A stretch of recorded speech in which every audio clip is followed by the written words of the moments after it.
Hello everyone, I hope সকলে ভালো আছে। আকৌ আহিলো নতুন এটা ক্লাস লৈ কিনে। ইয়াৰ আগৰ ভিডিওটোত আমি উদাহৰণ 2 3 4 আৰু অনুকলনী 2 3 4 নম্বৰ অংকটো কৰিছো। আজি ইয়াত লৈছো যে অনুকলনী 1.1 ৰ 5 নম্বৰ অংকটো লৈছো। তো তোমালোকে যদি কোনোবাই ভিডিওটো চোৱা নাই আগৰ ভিডিওটো চাই লবা আৰু এটা ৰিকোয়েস্ট যে কোনোবাই যদি চ্যানেলটো সাবস্ক্ৰাইব কৰা নাই এতিয়ালৈকে চ্যানেলটো সাবস্ক্ৰাইব কৰি ৰাখিবা। সো এটা আমি আজি সলভ কৰিম যে অনুকলনী 1.1 ৰ 5 নম্বৰ অংকটো কি কৈছে ইউক্লিডৰ বিভাজন ক্ৰমিকা ব্যৱহাৰ কৰি দেখুৱা যে কোনো যোগাত্মক অখণ্ড সংখ্যাৰ ঘনফলটো 9m 9m+1 নাইবা 9m+8 আদি বহুত ইম্পৰ্টেন্ট কোৱেশ্চন হয় তোমালোকৰ এক্সামত দি দিয়ে 3 মাৰ্ক 4 মাৰ্কৰ এক্সামত দি দিয়ে আমি অতি বেসিক নিয়মত অতি সহজ নিয়মত এটো সলভ কৰিম আগৰ বিলাকো আমি অতি সহজ নিয়মে সলভ কৰিছো যিমান সহজ নিয়মে পাৰো আমি সলভ কৰো আৰু মই সদায় এটা কথা কৈ থাকো যে তোমালোকে অংকবিলাক ৰিভাইজ কৰি থাকিবা ৰিভিজন কৰিবা অংকবিলাক ৰিভিজন নকলে তুমি পাহৰি যাবা সো এটো আমি অতি সহজ নিয়মত কৰিম ফাৰ্স্টত কেনেকৈ কৰিম সলিউশনটো দেখেন আমি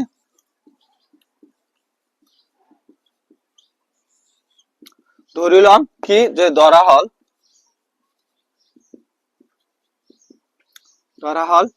এ যে কোনো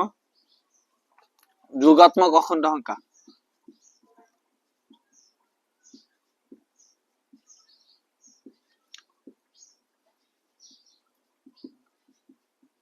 এই যে কোনো যোগাত্মক অখণ্ড সংখ্যা আৰু ইয়াৰ পৰা আমি b ৰ মানটো পাও b ইকুয়াল টু আৰু b ইকুয়াল আমি 3 লম ইয়াত এটা কোনবাই কবাছে স্যার 3 লব কিয় ইয়াত তো 9m+1 আছে সো এটো যদি আমি কম্পেয়ার কৰো ইউক্লিডৰ কলন বিধিৰ লগত ইউক্লিডৰ কলন বিধি আছিল a = bq + r ইয়াত কম্পেয়াৰ কৰলে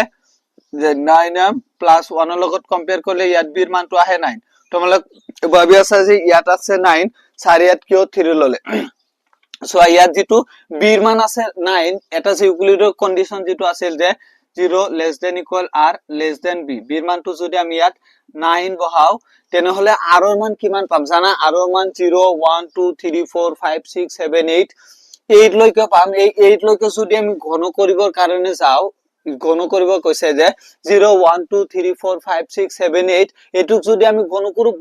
বহুত ডাঙৰ হৈ যাব অংকটো এই কাৰণে আমি কি কৈছো যে 9 9 ৰ এটা গুণিতক আমাৰ কি হয় 3 9 ৰ এটা গুণিতক আমাৰ কি হয় 3 সো 3 দি কৰিলেও আমাৰ এনসাৰটো সেমে ওলাব আমাক দেখাব লাগে কেৱল 9m বা 9m+1 বা 9m+8 এটো দেখাব লাগে তোমালোকে যদি ইয়াত b ৰ মানটো 9 বুলি ধৰি লোৱা অংকটো বহুত ডাঙৰ হৈ যাব এই কাৰণে 9 ৰ এটা গুণিতক লৈছো 3 9 ৰ কি হয় এটা গুণিতক হয় এই কাৰণে b টোক আমি 3 বুলি ধৰি লৈছো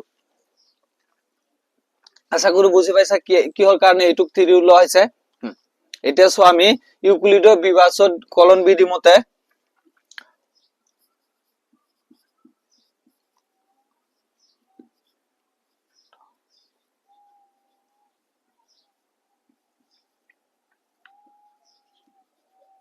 ইউক্লিডৰ কলন বিধি মতে কি লিখিম আমি ইউক্লিডৰ কলন বিধিটো কি আছিল যে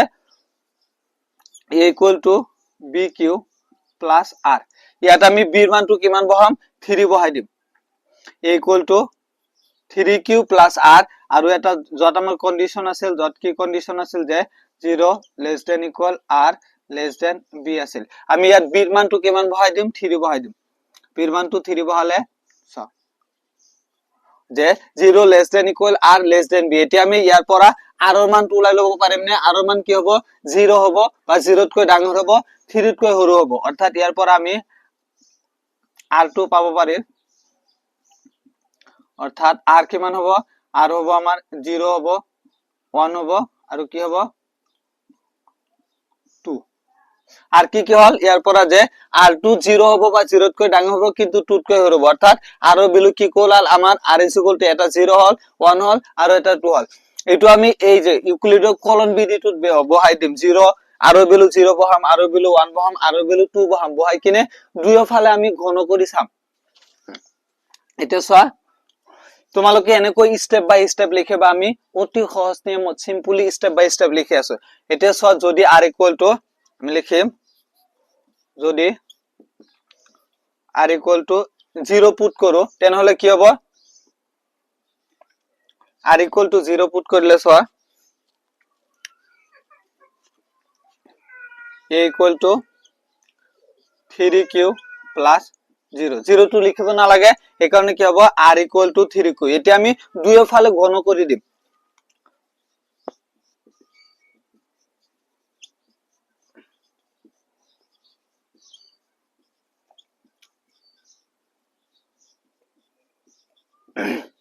দুইয়ের ফালে ঘন করে দিলে কি হবো এফালে হবো a কিউব এফালে হবো 3q whole cube a cube 3 cube করলে কি মান হবে আমার 27 কিউ কিউব এটা সো আমাক বানাবো লাগে কি আমার বানাবো লাগে আছে 9m বানাবো লাগে হয় না 9m এটা সো এরপর আমি যে 9 ইনটু 3 কিউ এনে কই করিব পার না 3 9 গুণ 27 আর 3 কিউ এটা আমি এটক 9m বলি লিখলাম 9m ডট m কি m equal to 3 q cube so এই 3 কিউব যে 3 কিউ টু দি পাওয়ার 3 আমি m বলি ধরে লইছো আমার কি হই গেছে ইয়াত 9m এটা আমার হই গল আমার কি কইছিল 9m বানাবো কইছিল এটা আমার 9m হই গল দুই ফালে বর্গ করি 9m তো হই গল এটি আমি ইয়ার পিছত যদি r is equal to 1 put করো r equal to 1 পুট করলে কি বানাবো স যে a equal to 3q plus 1 এইটু আমি দুই ফালে বর্গ করি সরি ঘন করি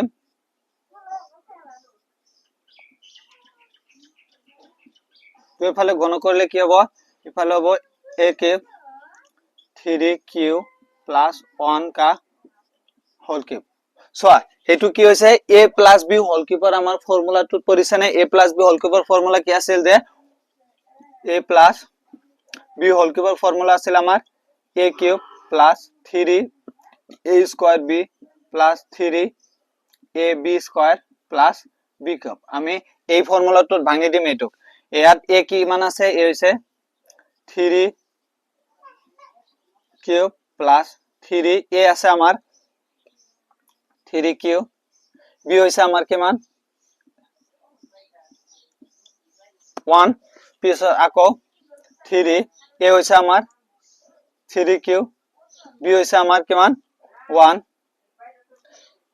3 a b square plus b cube হইছে আমার b হইছে 1 কিউব এটা আমি এটু ভাঙি দেব এটু করলে কি মান হবে না 3 কিউব করলে 27 cube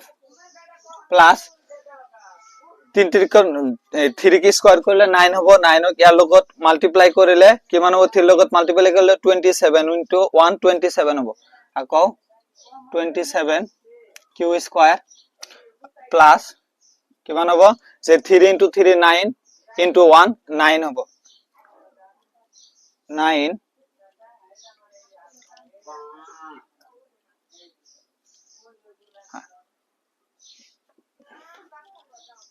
3a square b plus 3ab square 27 q square plus 27 q ইয়াত 9 q plus 1 হবে ইয়াত সো আমাক বানাবো লাগে কি যে 9m plus 1 বানাবো লাগে সো ইয়ার পরে এই দুটার পরে তিনটার পরে আমি 9 টু কমন লব পারে না এর পরে যদি আমি 9 এটা কমন লও 9 কমন ললে ইয়াত কি থাকিব 3 q কিউব ইয়াতো থাকিব 3 q স্কয়ার ইয়াত থাকিব আমার q স্কয়ার ইয়াত থাকিব আমার কি q 9 লৈ গৈছো q থাকে প্লাস 1 এটা সো আমি এই গোটেখিনি m বলি ধরিলাম এই গোটেখিনি m বলি ধরে ললে কি হবে আমার যে 9m plus 1 হই গল না 9m plus 1 আমি ব্র্যাকেটত লিখি দিম যত m কি আছিল m equal to 3 q cube plus 3 q square plus q আশা করি বুঝি পাইছা সো ইয়ার পিছত আৰু এটা আছে আমাৰ কি দুটা হৈ গল আমাৰ এটা হৈছে 9m আৰু এটা হৈছে 9m plus 1 দুটা হৈ গল 9m হৈ গল আৰু এটা আছে 9m plus 1 হৈ গল আৰু এটা কি বনাব লাগে আমাৰ 9m plus 8 টো বনাব লাগে সো 9m প্লাস 8 বনাব লাগে না জানো ইয়াত হ'ব না নাই আকৌ যদি আমি যদি r equal to 2 পুট কৰো r is equal to 2 put কৰিলে ইকুৱেলৰ কলন বিজিত কি আছিল যে a equal to 3q plus 2 ইয়াতো দুই ফালে আমি বর্গ কৰিম সৰি গুণ কৰিম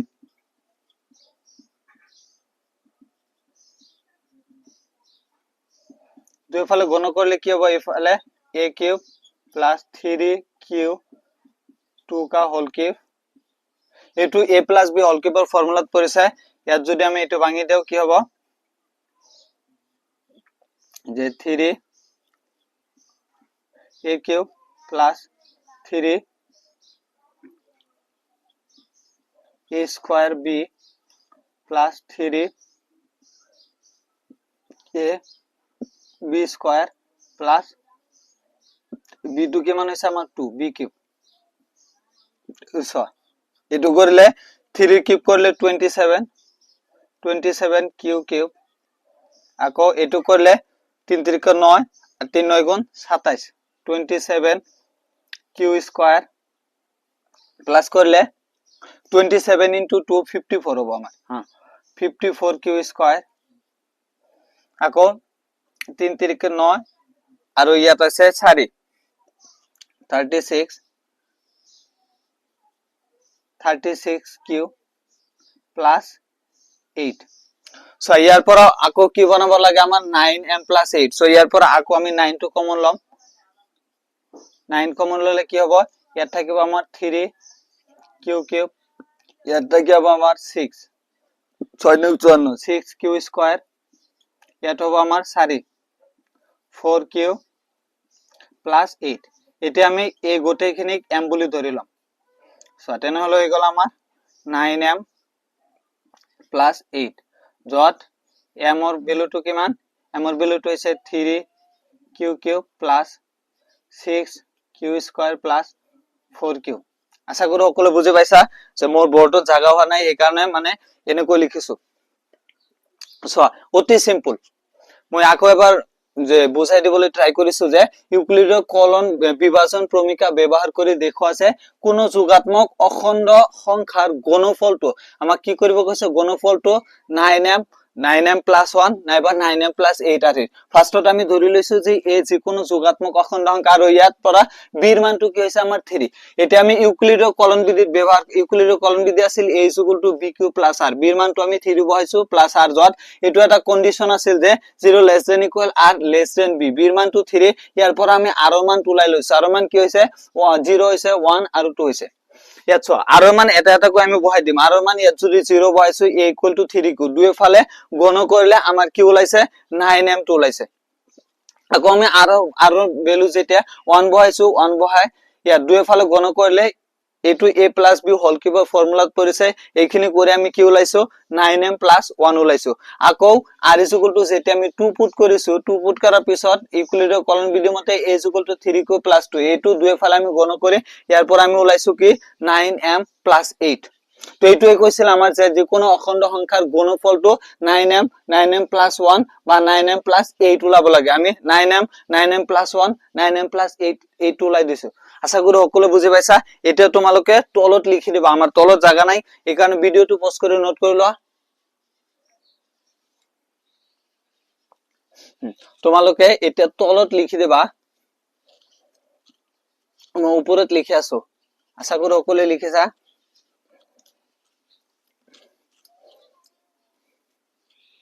এতিয়া ওই কোশ্চেনত যেটো কৈছিল আমাৰ এইটো লিখি দিম আমি তলত তোমালোকে তলত লিখিবা অতেত দি অতেত কি লিখিম যে যিকোনো যোগাত্মক অখণ্ড সংখ্যাৰ গুণফলটো যিকোনো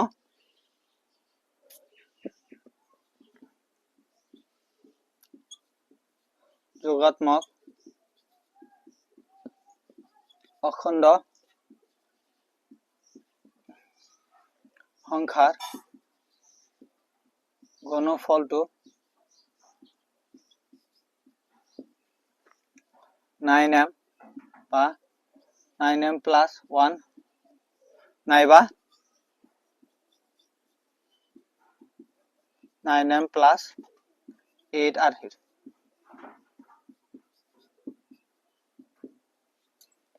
আশা কৰো সকলোৱে বহুত ভালদৰে বুজি পাইছা। মই অতি সহজ নিয়মত কৰি দিবলৈ ট্ৰাই কৰিছো। যদি আমি 9 বিৰ মান 9 ললেহেঁতেন তেনেহলে বহুত ডাঙৰ হলহেঁতেন, সেইকাৰণে 9ৰ এটা গুণিতক 3 লৈছিলো আৰু 3টা ষ্টেপে আমি অংকটো শেষ কৰিছো।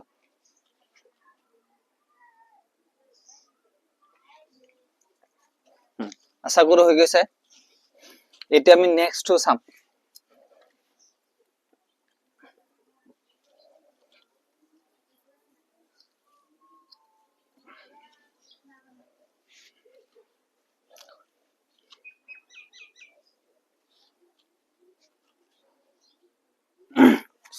এতিয়া আমি অনুশীলনী 1.1 6 নম্বৰ অংকটো চাম। 6 নম্বৰ অংকটো কি কৈছে যে হিমাদ্ৰী 625টা ভাৰতীয় আৰু 325টা আন্তঃৰাষ্ট্ৰীয় ডাক টিকট সংগ্ৰহ কৰিলে। তাই এইবোৰ এক বিশেষ থোপত ৰাখি প্ৰদৰ্শন কৰিবলৈ বিচাৰে যাতে এটাও ডাক টিকট ৰৈ নাযায়। হিমাদ্ৰীয়ে সৰ্বাধিক কিমানটা থোপত ডাক টিকটবোৰ প্ৰদৰ্শন কৰিব। আমি আগতে কৈছিলো কি যে এনেকুৱা অংকবিলাক কৰা একেবাৰে সহজ। তোমালোকে সৰ্বাধিক বা সৰ্বনিম্ন বা ডাঙৰ এনেকুৱা এটা ওয়াৰ্ড বিচাৰিবা। যদি সৰ্বাধিক থাকে আমাৰ কি ওলাই দিম, গসাগু গৰিষ্ঠ সাধাৰণ উৎপাদক, আৰু যদি মিনিমাম থাকে সৰু থাকে তেনেহলে আমি কি লসাগু ওলাই দিম। ইয়াত চোৱা এই অংকটোত এটা টাৰ্ম আছে আমাৰ সৰ্বাধিক। সৰ্বাধিক কিমানটা থোপত আমাৰ ডাক টিকটবোৰ সজাব পাৰিব।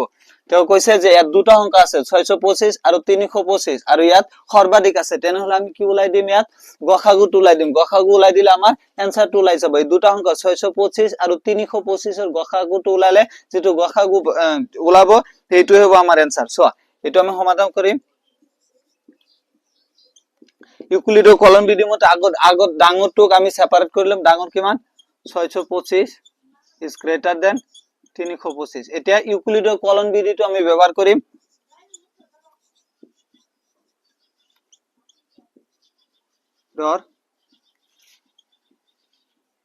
কলন বিধি মতে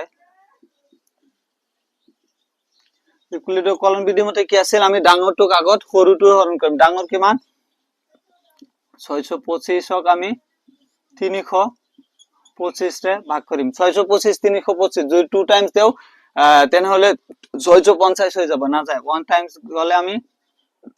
325, ইয়াৰ পৰা মাইনাস কৰিলে আমাৰ 003 আহে। হ্যাঁ এটুক আমি আকৌ লিখি লম যে ইউক্লিডৰ কলন বিধি মতে a = bq + r ত লিখি লম। তোমালোকক আগত মই কৈছিলো যে এইটো তোমালোকৰ যদি মনত না থাকে আমি আগত যেটো কৰিছো যে ভাজ্য = ভাজক * ভাগফল + ভাগশেষ, সেইটোত আমি লিখি দিম। ইয়াত ভাজ্য কিমান, ভাজ্য 6, ভাজ্য 625, ভাজক হৈছে আমাৰ 325,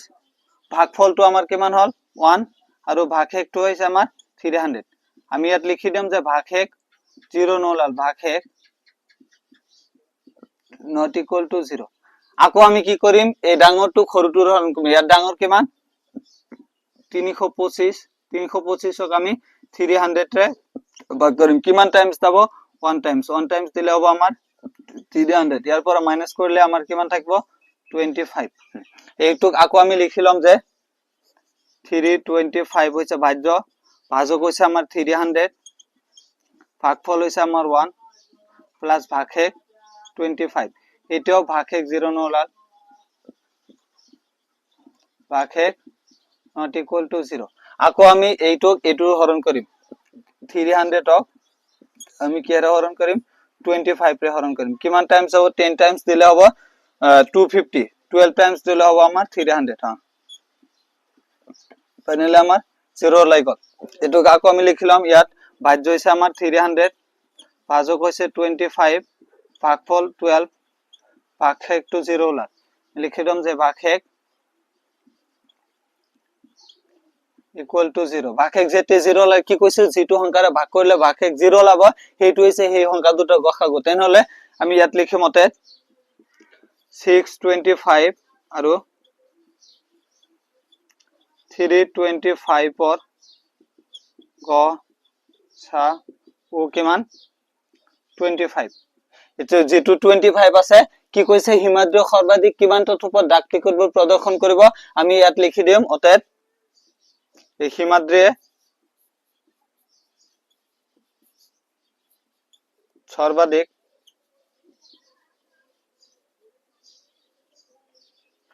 25টা থোপত ডাক টিকট বোৰ সজাব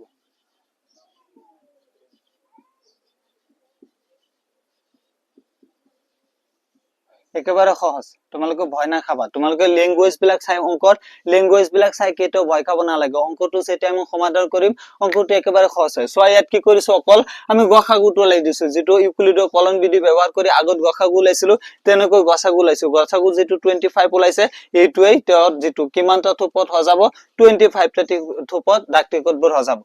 আশা কৰো বুজি পাইছা সো এতিয়া নেক্সটটো চাম আমি নোট বিলাক কৰি ল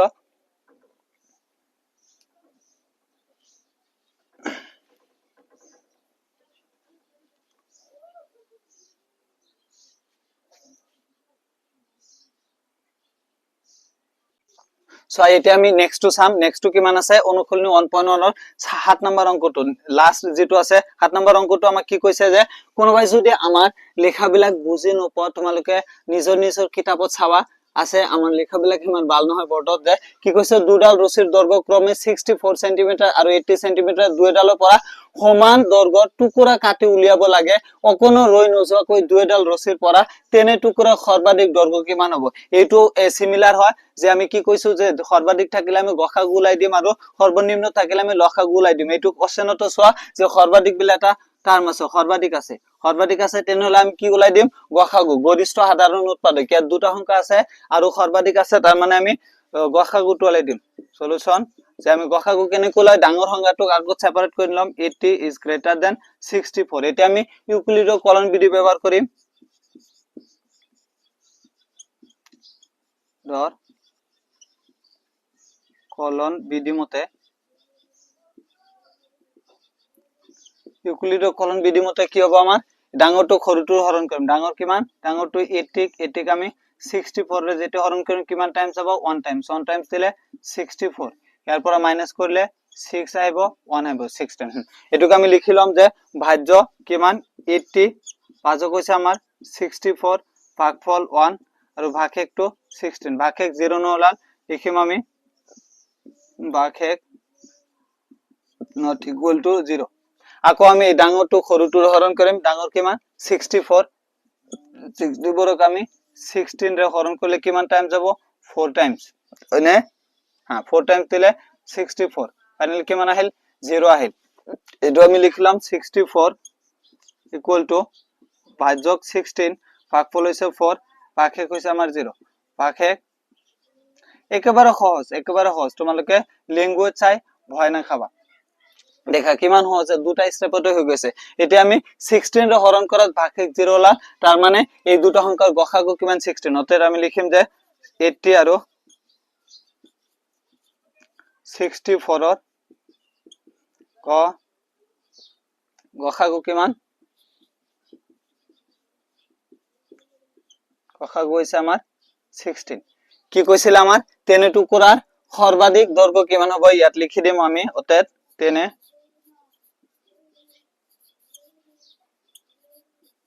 টুকুরার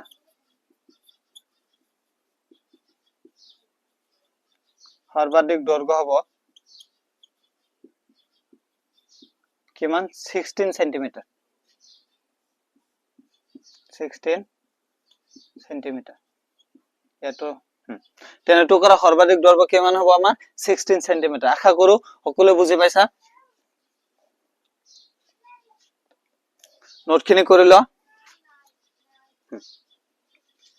তো ফাইনালি আমাৰ কি হল অনুকূলনী 1.12 খতম হল অনুকূলনী 1.12 খতম হল ইয়াৰ পিছত আছে আমাৰ অনুকূলনী 2 পাটিগণিতৰ মৌলিক উপপাদ্য এই অনুকূলনী 1.22 আমি নেক্সট ভিডিওটোত আলোচনা কৰিম তোমালোকে ভালদৰে ৰিভিজন কৰিবা সিমানখিনি পৰিছো ফাৰ্ষ্টৰ পৰা ৰিভিজন কৰিবা মই সদায় কৈ থাকো যে অংক অকল তুমি ৰিভিজন কৰি থাকা তুমি কিমানেই